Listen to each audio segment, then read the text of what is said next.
welcome back to the program. We are joined again by Colonel Douglas Macgregor, a combat veteran, author, and former senior advisor to the U.S. Secretary of Defense. So welcome back to the program. Sure, I'm happy to be back. Thanks. So we see President Putin last week gave a very long speech. I summarized it as Russia looking towards Asia now for economic partners and efforts to be very optimistic about US-Russia bilateral relations possibly developing, and then, of course, profound pessimism about relations with Europe. Again, using very derogatory language, calling European leaders weirdos at some point. But while there was a lot of efforts to have a benign posture towards the United States, there was also some warnings about sending the Tomahawks, which would be seen as an American attack on Russia. I was wondering how you see this development, because only now we also saw HIMARS being used to attack Belgorod, again, Russian territory, which also is an American weapon, which is assumed to rely on U.S. intelligence in order to pick the targets. Again, I'm not sure if I'm reading that correctly, but how do you see the developments with the Tomahawks? How serious is this? I think that since President Trump opened his mouth and made the comment that he would supply Tomahawks to the Ukrainians, there's been a reconsideration. President Trump, to be frank, is often reckless with speech. He says things that are not necessarily false, but certainly a little short on being true. He exaggerates and leads people to frightening conclusions. I think he's somebody who interacts with audiences, and if he and the audience seem to be getting along well, then the rhetoric becomes increasingly hyperbolic. Let's put it that way. I think somebody got to him. I understand that he had a call with President Putin at some point. That may well have had an impact. I don't know. But he clearly had somebody sit him down and explain, you're talking about a missile system with a range of 1,000 miles. It could be fired from aircraft, on the ground, from submarines, surface vessels. So this is a very flexible weapon system that can reach targets deep inside Russia. And we know from experience with the Ukrainians that if you give them these weapons, they will happily attack Russian civilians and civilian infrastructure. I think once that was made clear to him in the Oval Office, he subsequently said, well, we need to know what they want to do with the Tomahawk and where they want to shoot it and so forth and so on. I have the feeling that he's going to back away from that. It may even go away, because I think he recognizes that this is a bridge too far for us. He doesn't want a war with Russia. Remember, when they began talking, that is the Russians and the Americans in Saudi Arabia, they had a very good meeting, but the meeting was focused on normalizing relations between Russia and the United States. If you listen carefully to President Putin, he frequently mentions the areas where he would like to see a resumption of normal trade. And I think President Trump privately feels the same way. Unfortunately, Trump's got himself into a lot of trouble in Ukraine. And not knowing what else to do, in frustration, he's become, or let us say he's made the transformation to become the new Biden, and has begun repeating stupidities and falsehoods that were common with Biden about what is happening in Ukraine and what could happen. But in reality, and you always have to distinguish what's said from what actually happens. So we can't provide the billions of dollars worth of equipment in a timely manner that would make any difference to what's happening on the battlefield in Ukraine. I think he knows that. The Tomahawk system is sort of a last gasp effort to try and hand something to the Ukrainians that'll make a difference. Well, they're not going to make a difference. They could widen the war. They could escalate the war, particularly on the Russian side, and could put us in a difficult position with Russia to the point where we could be dragged into a war we don't want to fight. I think he's figured that out. So my expectation is that the Tomahawk stupidity, it really is a stupid idea, will vanish, will go away. It'll be quietly forgotten. How are you assessing the Europeans here, though? Because, as I mentioned, there seems to be only contempt these days for Europe in Moscow. And in Europe, though, if you listen to the last speeches of von der Leyen, they it's almost a call for war. It's shouldn't shy away from retaliating against Russia, and you have German Chancellor Merz arguing, they have to build this massive army to possibly fight Russia. You have people like Kaja Kallas, once made a point that it would be good if we defeat Russia so they can be broken up into smaller countries. Do you see this as being how are you assessing the Europeans? Is this panic or well, obviously the panic, but do you see them actually wanting to go to war against Russia, or they're just pumping themselves up for domestic audience, American audience, or Russian audience? Well, you say Europeans. I prefer to say globalist leadership in places like France, Germany, and Great Britain. Starmer, Macron, and Merz are, let us say, graduates of the Soros school of globalism. They have been doing everything in their power. In fact, their predecessors did as well with Mrs. Merkel to open borders, create unrest and civil disturbance inside their own countries by inviting people in that could never possibly assimilate. In fact, there's a great deal of evidence they came to assimilate Europeans as opposed to the opposite. So I think that's part of their problem. They're desperate. They know that they've been discovered. Their sins are known publicly. Increasingly, people, particularly in Great Britain and France, I think, have come to terms with the reality that Russia is not coming. There is no massive Russian offensive into Europe, nor is there likely to be. And all they have to do is look at Slovakia, Hungary, and now the Czech Republic. These areas are right in the path of the allegedly on-rushing Russian military establishment, and they have categorically rejected this. So I think I think the time now is one of desperation, and they want to cling to power. How do you cling to power? Well, you continue to insist on this great danger to the east, and you start spending money you don't really have in the hopes that you can pump up the economy, and you're going to do it with military production. I don't think it's going to work. I don't see any future for it. The other thing is, Glenn, to build an effective force that can fight takes about 10 years. It took us 10 years after the Vietnam War to reconstitute our armed forces. And it was a very expensive proposition, but it took a lot of training and several generations of equipment and new generations of soldiers, sailors, airmen, and Marines. What are the Europeans going to do? How rapidly can they build something up? How rapidly can they train and field anything?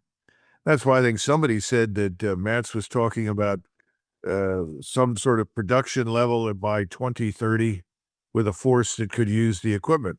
I think he's being very, very optimistic. I think it'll take much longer. So I think this is really all about clinging tenaciously to power. And, the futility of this and the stupidity of it is really shocking. And I was reminded of something, I don't think I've ever mentioned him before, but it's somebody I always admired, and that is Axel Oxenstierna. Oxenstierna was, of course, the great High Chancellor in Sweden, did a wonderful job under Gustav Adolf, and then subsequently with his daughter Christina. And his son attended a meeting with the king, Gustav Adolf, and he wrote to his father about it. And he said, I can't believe it. He said, the king must be mad. His ministers are crazy. These people are going to get us into terrible wars we can't possibly win. None of this is affordable. Literally, you could have lifted it from today, from what we're seeing in Washington, or for that matter, in Paris, London, and Berlin. And Oxenstierna wrote back to his son, are you surprised that we are ruled by so little wisdom? And his point was, why are you surprised? The people that are at the top are not wise. They're not thoughtful. They're self-immersed, self-important, self-absorbed, and they're not thinking in terms of what is in the interests of their people. So I think that's essentially what the Europeans are finding out. As I said, the Germans are taking longer, as usual, to figure this out, but they're figuring it out. But when you assess a threat, you will look at the capabilities and then intentions. Now, I agree on the capabilities, though, that is that the Europeans don't have what it takes to fight Russia. There's a lot of ambitions about building up a military, the big drone wall. I'm not quite sure what that would actually entail in military sense. They have to flesh out this concept, I think. But in terms of intentions, I first I thought, they're just beating their chest here, but on the other hand, they're talking now about intercepting Russian missiles and drones from the Polish territory into Western Ukraine, hoping that the Russians will agree to the new rules that they still can't be targeted. We saw France seize what they thought was a Russian ship, which, if it was, would have been an act of war. I mean, the the crazy rhetoric does appear to translate to some extent into crazy policies, though. Do you? Well, I think we have to stand back from these discussions about a drone wall and understand that what they're really talking about effectively is a high-tech Maginot Line. We know how well that's worked out in the past. It's a huge waste of money. The second part is, what can you reasonably achieve with the laws of physics right now? And the problem that we have, as long as we cannot break the laws of fractal mathematics and change physics, and that's what you've got to do, until you can create force fields, directed energy force fields, you cannot possibly stop thousands of missiles, thousands of drones. In other words, the offensive strike against you will always overwhelm whatever defensive system you set up. So this high-tech Maginot Line is an illusion. That needs to be dropped. It's prohibitively expensive. But here's the other thing. There's no evidence that the Russians want desperately to overwhelm and destroy Europe. This is a different era from, let us say, the age of World War II, or if you go back further, the 30 Years' War. Everyone is very sensitive, I think, to scientific industrial development, to infrastructure, to productivity. What's the point of fighting a war ostensibly for territory and people if you're going to destroy everything in the process? It doesn't make a lot of sense. So I just don't see any evidence that the Russians want to put their own infrastructure at risk, let alone destroy everybody else's. So I think there's a lot of nonsense on the street right now, and people are searching for answers, but they're coming up, unfortunately, with the same old ones. We have the same problem here with the so-called Golden Dome. The Golden Dome is, a large money pit into which people will throw hundreds of billions of dollars. The only people interested in it are, of course, the defense industries. And obviously, there are universities with physics departments and elsewhere that are looking forward to many wonderful grants, all of which are being asked to solve a problem they can't possibly solve. So it's a waste of time, money, and resources. But look how appealing it is, so much so that, the supporters of President Trump, if you bring it up, they'll say, well, you're negative. You're just being negative. This is important for us. Well, it's important, but you can't achieve it. You can't build it. It won't work. That has a role to play. I think the Europeans and we are all in the same boat there.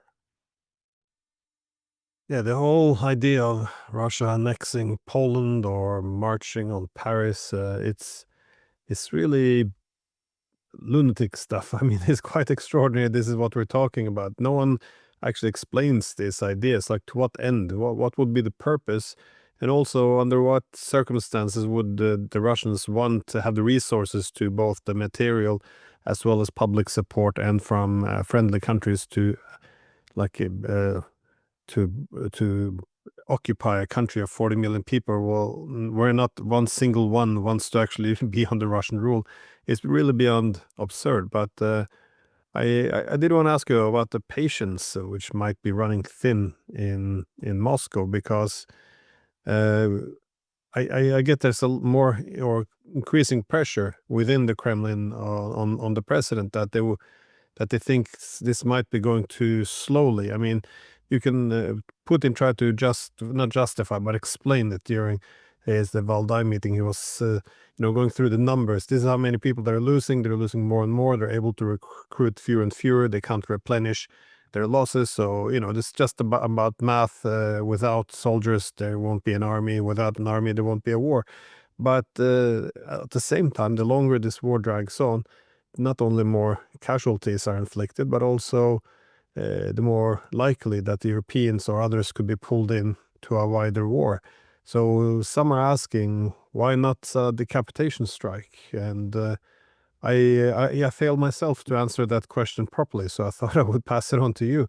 Well, why do you think they haven't tried to do the same as, for example, the Americans tried to do against Iran? And I think we will try something similar, unfortunately, in Venezuela in the near future. But those kinds of strikes haven't turned out very well for us. We haven't been able to make them work. We tried to do that in Iraq several times. It did not work. So I think the whole notion of regime change based on a decapitation strike is an illusion. So the people that argue for that sort of thing, unless they're prepared to see all of Kiev vanish or vaporized in some sort of terrible cloud of fuel air explosive, I don't see that it makes much sense.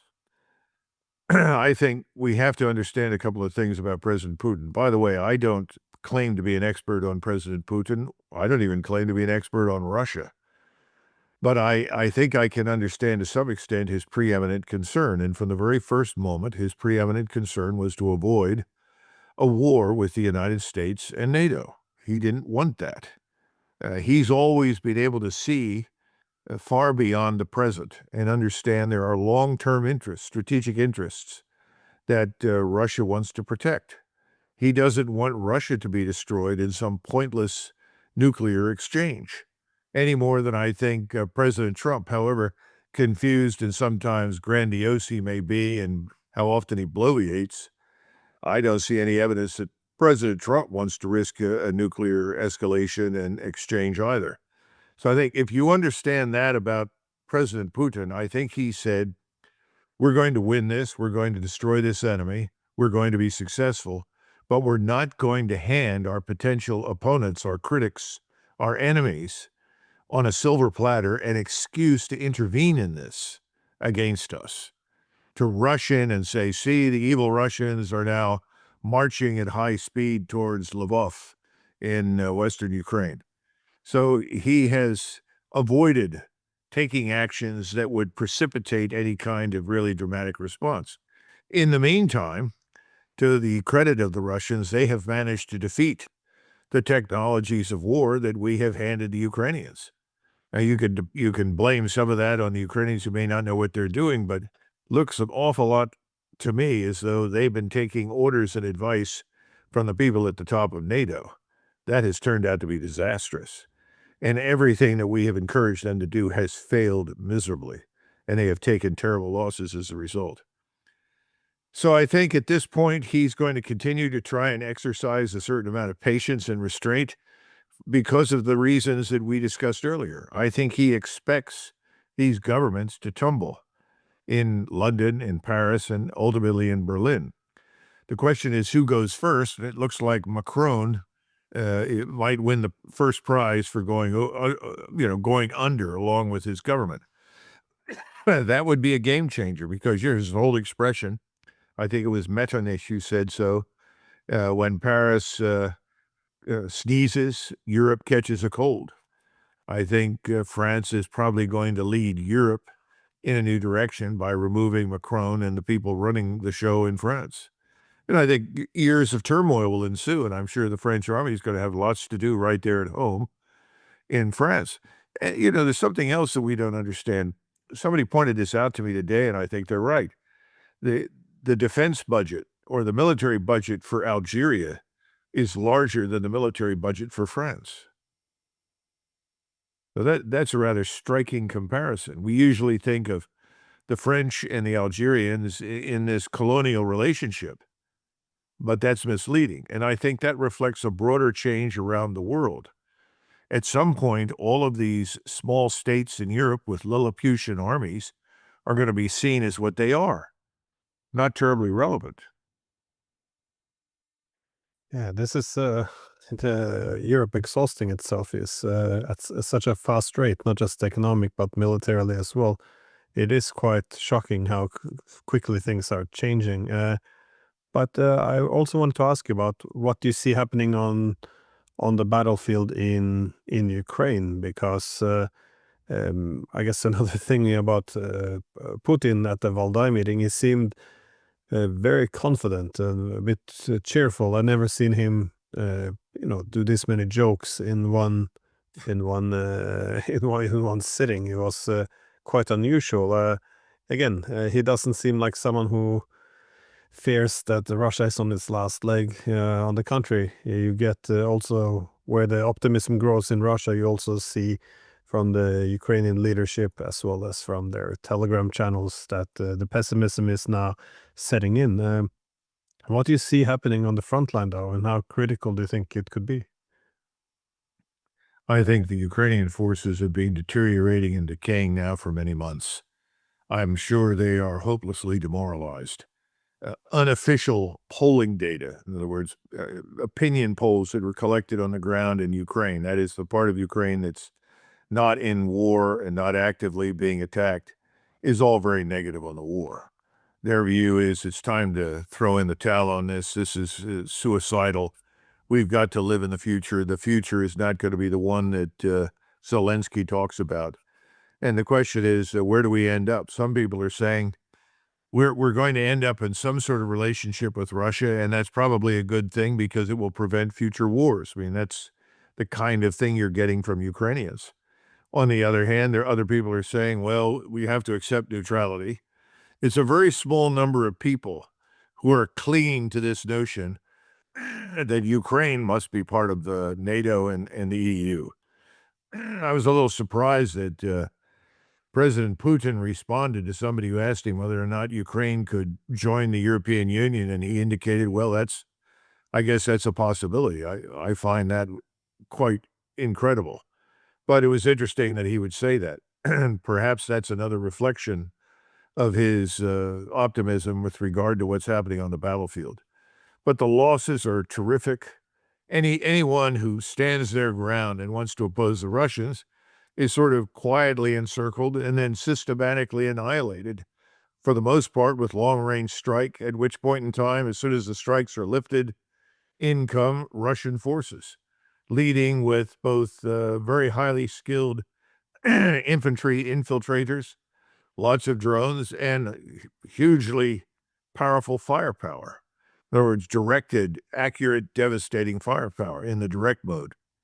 This war is, for all intents and purposes, at an end, except people are still being shoved in front of the Russians. Now, the other question is, why don't they just rush forward? Well, look at the map. Where they are now, the population speaks Russian, is culturally Russian. Most of them consider themselves to be Russian. I don't think there's much enthusiasm in Moscow for ruling over large numbers of Ukrainians who are fiercely Ukrainian in every sense of the word. They'd rather not do that. They just want them to be neutral and not a springboard for attack against Russia via NATO. That's all. So can that be resolved? Well, the problem is that the one man that could have delivered some measure of success is Donald Trump.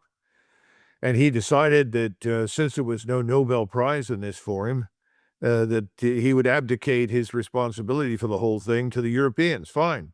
We'll give you what you want. You do what you want. And he's turning his attention to the Middle East and now, I guess, Venezuela. Yeah, on that topic though, because I did also want to ask you about what is happening in the Middle East. That is, he has advanced this, well, we call it a peace proposal, but it's more or less accepted or will destroy you. It's called forgot the term, eternal peace agreement or something along those lines. Yeah, well, he likes the bombastic language. This is, but how? I'm not sure if he's overselling the eternal peace, but what do you make of this 20-point agreement? Not much. It reminds me of some of the agreements made between the old Polish-Lithuanian Commonwealth and the Russians. Treaties that, by the way, had similar titles. You know, the Treaty of Eternal Peace and Tranquility and Goodwill forever and ever and ever between the Polish-Lithuanian Commonwealth and the Tsar of Russia and so forth. It's all nonsense. If you look at the 21 points, again, you have to distinguish between wishful thinking and action. What is Mr. Netanyahu doing, and what does he continue to do? He continues to attack and strike and bomb at will. I see no evidence that he's prepared to back off. Would he withdraw some forces from parts of the Gaza Strip? Perhaps. But he's absolutely not going to turn the Gaza Strip over to an Arab force of any kind. This is one of the reasons that I think the Egyptians are trying to find a way to drag us in. And I can't think of anything more wasteful and stupid than for us to become involved in that conflict. It's absolutely unrewarding for us. We simply end up being everybody's enemy and a target for everybody. That's, by the way, what happened to us in Lebanon in 1982. So I don't know what people are thinking. I think people are taking what President Trump says at face value. I just don't see any evidence that it has a snowball's chance in hell of happening. But if, for some reason, the Hamas would accept this, well, what would this entail? Do they have to give up all their weapons? They have to give up their tunnels? They have to give up the hostages? And then hope that without any defense, Israel and its Western backers will show them some mercy? Or what are there any guarantees there for the Israelis? I know there's not to mention any state in there, but is it clear that the Israelis will pull back from their territory? I mean, what actually is in there for the Palestinians? Not much, as far as I can tell. You're right. What they're expecting Hamas to do is to show up unarmed, line up in neatly organized rows, get down on their knees, beg forgiveness, and hope for the best. I don't see much evidence for that happening. And again, the Israelis continue to drop these leaflets everywhere, telling the population, leave or you will be killed. That's essentially what they're telling the people in Gaza, and I think that message is coming through increasingly on the West Bank. It was interesting to watch President Trump say, I would not allow the annexation of the West Bank. Well, whatever he says is irrelevant. It's going to happen. Most people think it's already happened. It's a de facto outcome. His backers, the people that elected him, that paid for his term in the White House and control Congress, want those things to happen. They're going to happen unless Israel is destroyed in a future war or conflict. And of course, that brings us to Iran. Could that happen against Iran? I don't know. But I think we're going to go through another round of war with Iran. There's no question about that. Well, Netanyahu recently gave a speech where he pointed out that Iran now poses a nuclear threat to the United States. And yeah, no, it's not a very original accusation to make, but Trump also warned of possible new strikes against Iran if it revives its nuclear work, which I guess undermines the former claim that he completely obliterated the nuclear program of Iran. But do you see a pathway to a war in the foreseeable future, though? Or because the Americans did move a lot of their weapon infrastructure, their weaponry, their refueling tankers, all of this down to the region, as you and I spoke about in the past. Do you see this? Do you see it sitting there, or do you see? I'm not sure what indicators we should look for if there is preparations for a war. Well, you've already pointed to the most important ones. The movement of people, ammunition in the form of missiles, rockets, fuel, and other things, refueling assets, jet aircraft, all of that is moved into the region, the Eastern Mediterranean, the Red Sea. So I fully expect something to happen in the near future. What's the trigger? I don't know. People say, well, it could be a false flag.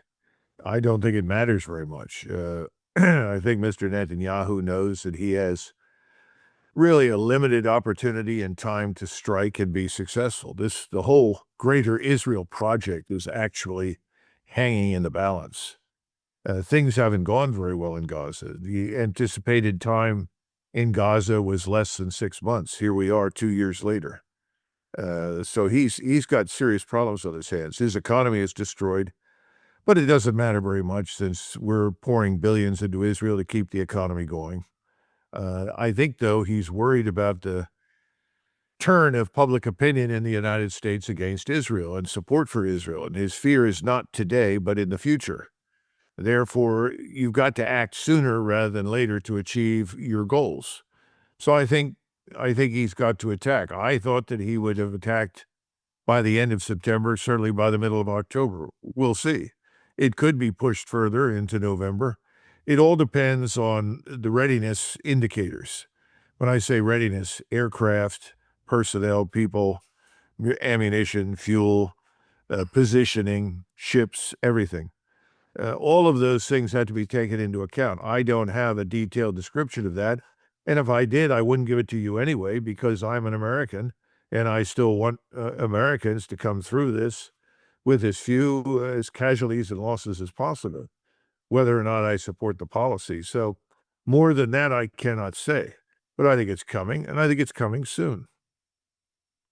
But I guess the advantage the first time around was this surprise attack because the Iranians thought they were in the middle of negotiations. They were told they were, making announcements that peace was around the corner. And of course, there was also other elements of surprise. For example, jamming of their air defense systems. Um, do- how, in the absence of this element of surprise, well, what do you think could be in Israel's advantage to play this different this time around? Do they have more intelligence now on where the tunnels where the Iranians store their missiles? Are they going to use proxies? I mean, do we know anything how, given that it didn't end well last time, how will the Israelis play it differently this time? Well, again, you're asking important questions. I don't know the precise answers. I think they have no doubt kept Iran under persistent surveillance. And to the extent that they could introduce people from Azerbaijan or Syria or Iraq or somewhere else into Iran, or from Afghanistan for that matter, to find answers to these questions, I'm sure they've done it. Will that make any difference? I don't know. I know that the Russians have now weighed in pretty dramatically to assist with integrated air defenses. Most of that is technical expertise, but some of it also involves equipment and missiles.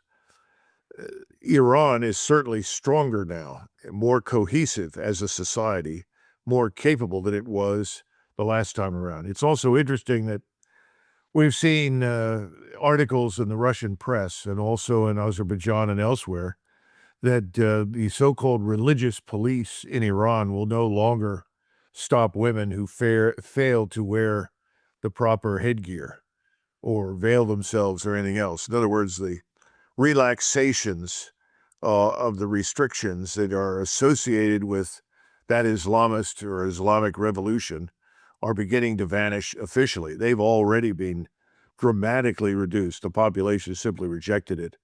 And I think they now see the wisdom of dumping most of that because it inhibits cooperation. It weakens national unity. So in that sense, I guess you could argue that the attacks on Iran have actually improved life inside Iran dramatically in a purely human sense for the men and women that live there. And they've certainly given everybody a reason to cooperate. I don't see any evidence that there's a willingness of the Azeri Turks who are Shiites up in northwestern Iran to revolt against Iran. Not at all. So the assumptions that were there before about the weakness of Iran and how the right decapitation strike would bring chaos, I think they've had to drop those. Now, what does that mean? Does it mean that after they've unleashed this war, if things don't go well, they'll turn to the use of a nuclear weapon? I don't know, but that's something I worry about. Worry a great deal that they will do that. And if that were to happen, that would be catastrophic for them and for the region. Yeah, it was the religious laws. They were already getting kind of relaxed. I wasn't sure how the war would affect it, but I was in Tehran with Max Blumenthal and Alistair Crook back in May for this conference, and that was one of the things that surprised me because again I haven't been following what's been happening since the revolution in 79. But I was surprised by what a significant portion of the women walk around without headscarves or, just walking around in jeans and t-shirt or anything without anything on their heads. So it took me a bit by surprise because this was one of the reasons why we should support a strike on Iran, that, they have to wear a head. I'm not sure how they put two and two together on this one, um, but, but, but it is interesting because usually once a country is under attack, this is when a government tightens its control over society. So I didn't know that it had gone the other way. Um, but Well, depending on what kind of control you're talking about. If you can improve the lives of your citizens, you can give them personal freedom, the right to think and behave as they see fit, but at the same time, improve your security to prevent the Israelis from buying up traitors and using them against the country. That's a different thing. In other words, I think it depends on what you're trying to achieve. I think the leadership of Iran is trying to achieve modernization, and it is trying to demonstrate tolerance towards its own people and demonstrate to them conclusively it's in their interest to fight for Iran. And I think that's what the population has decided. my last question though was what you were referring to earlier, the Venezuela. That is, many people around the world are watching this a bit perplexed. They see these small boats off the coast of Venezuela, pretty far away from the United States, being bombed, uh, accused of being narco traffickers. We see the U.S. building up. I'm not sure if it's heavy, but at least building up military capabilities along the coast of Venezuela, which is seemingly not powerful enough for an invasion, but powerful enough for a decapitation strike. Again, I'm not a military man like yourself, so I would like, to ask you how are you assessing the situation? The president has suspended any further diplomatic relations with Venezuela, so that's a rather ominous action. It suggests that some form of action against Venezuela is imminent. There are people walking around Washington uh, saying that they're interested in working with people in Washington to put together plans for the post-war Venezuelan society. That indicates to me that it's quite serious. Now, as I've said to people before, Venezuela is not a narco state. Our interests in Venezuela are largely resource-driven. We're interested in the largest reserves of oil in the world, gas. They also have emerald mines, which are very important for industrial purposes, as well as gold mines. I don't think the narcotics bit is very large. In fact, everybody tells me, who is an expert in the area, that the narcotics continue to come out of Colombia and then find their way north to us, and most of those go via the Pacific. The other thing is that if you're looking for a narco state, an organized crime state, it's Mexico. Mexico is, for all intents and purposes, by our standards in the West, a failed state. That's why it poses a great danger to us from Central America. And that's why it was a criminal neglect, if you want to be kind, on the part of President Biden to open our borders. They opened the floodgates, and we have millions of people inside the country. We don't know much about them. Many of them have committed terrible crimes. Now, of course, you have people out there saying, well, here's this lovely young woman, Laken Riley, who was brutally raped, murdered, whatever, by a Venezuelan criminal, and talked about the Venezuelan gangs. Well, the answer to saving Laken Riley's life was to keep the borders closed, to police them effectively, to control who comes into the United States, and to enforce the law inside our country. Bombing Venezuela, invading Venezuela is not going to be a solution to that problem. But again, it's not popular to suggest that our problems are largely domestic. The drug problem resides here inside the United States. Attacking and destroying other countries isn't going to solve that. But that's not popular right now. There are a lot of people who think, well, yes, that's right. Now we need to focus on the Western Hemisphere. I'm agreed on that. I think we should be much more interested in what happens in our hemisphere. I'm just not interested in attacking everybody south of the border. Yeah, it was interesting though that some pressure seemed to have been alleviated against Venezuela when the Russians invaded the Ukraine and the sanctions were imposed on Russia, there was an effort to say, well, Venezuela's not so bad after all. Now we can work with them because we needed some other sources of oil. But now, of course, this is turned again, and they seem to be targeted.